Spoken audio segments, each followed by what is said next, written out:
छोटे शहर में एक पत्रकार रहता था।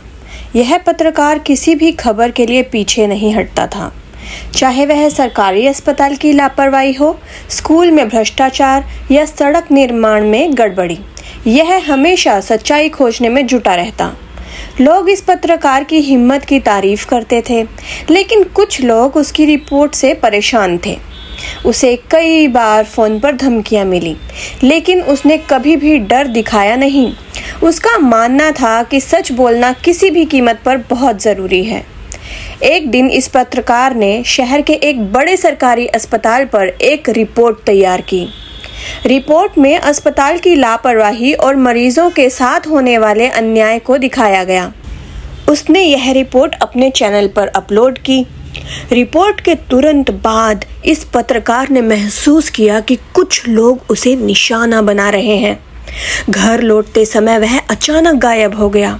उसका मोबाइल बंद हो गया और कोई सुराग ही नहीं मिला। पूरे शहर में उसकी तलाश शुरू हो गई। 10 दिन बाद उसका शव एक नदी में मिला। पुलिस ने शुरू में कहा कि यह सिर्फ एक हादसा था, लेकिन परिवार और दोस्तों को शक था कि किसी ने जानबूझकर उसे निशाना बनाया है। इस घटना ने पूरे शहर को दहला दिया। लोग पूछ रहे थे कि क्या सच्चाई बोलने की कीमत यही होनी चाहिए, और जो लोग सच दिखाते हैं क्या उन्हें हमेशा यूं ही खतरा बना रहेगा?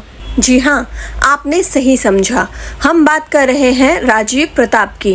राजीव प्रताप एक ऐसे पत्रकार थे जो भ्रष्टाचार के खिलाफ हिम्मत से रिपोर्टिंग करते थे। दिल्ली और उत्तराखंड में उनका YouTube channel Delhi Uttarakhand live बहुत ही लोकप्रिय था। लोग उन्हें सिर्फ खबर देने वाले नहीं, बल्कि सच के लिए लड़ने वाले समझते थे। राजीव का दिन हमेशा कुछ नया खोजने और जनता तक सच्चाई पहुंचाने में बीतता रहा। चाहे सरकारी अस्पताल की लापरवाही हो, स्कूल में भ्रष्टाचार या सड़क निर्माण में गड़बड़ी, राजीव हर खबर की तह तक जाते थे। लोग उनकी हिम्मत की तारीफ करते, लेकिन कुछ लोगों को उनकी रिपोर्ट पसंद नहीं आती थी।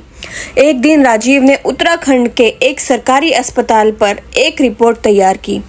रिपोर्ट में बताया गया कि कैसे अस्पतालों में नियमों की अनदेखी हो रही थी और मरीजों की जान खतरे में थी। वह रिपोर्ट अपने YouTube चैनल पर उन्होंने अपलोड की। वही रिपोर्ट आने के बाद राजीव ने महसूस किया कि उनके ऊपर दबाव बढ़ने लगा है। फ़ोन आने लगे, धमकियां मिलने लगी, लेकिन वह डरने वालों में से नहीं थे। उन्होंने सोचा, सच का पीछा करना आसान नहीं, पर मैं रुक नहीं सकता। लेकिन उस दिन जब वह अपनी कार से घर लौट रहे थे, तभी वो अचानक गायब हो गए। उनका मोबाइल बंद हो गया और कोई सुराग ही नहीं मिला। उनके परिवार और दोस्त बेचैन थे। 10 दिन बाद उनकी कार और शव नदी में पाया गया। पुलिस ने प्रारंभ में कहा कि यह कार हादसा था, लेकिन परिवार को शक था कि राजीव को किसी ने निशाना बनाया है। उनकी पत्नी मुस्कान ने मीडिया से कहा, राजीव सिर्फ सच्चाई के लिए लड़ रहे थे। मुझे यकीन है कि उन्हें किसी ने अगवा किया, यह हादसा नहीं था। राजीव की मौत ने पूरे देश को झकझोर कर रख दिया। मीडिया संगठन, पत्रकार और आम आदमी सवाल कर रहे थे, सच बोलने की कीमत क्या यही है, और इसका कौन जिम्मेदार है?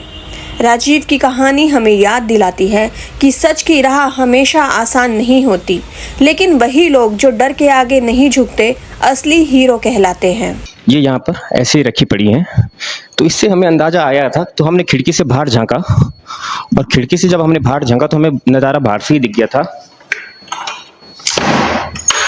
और ये यहाँ पे लॉक इन का किया हुआ, और साफ दिख रहा था कि इस हॉस्पिटल में कितनी बार हम रिपोर्टिंग कर लें, कुछ कर लें।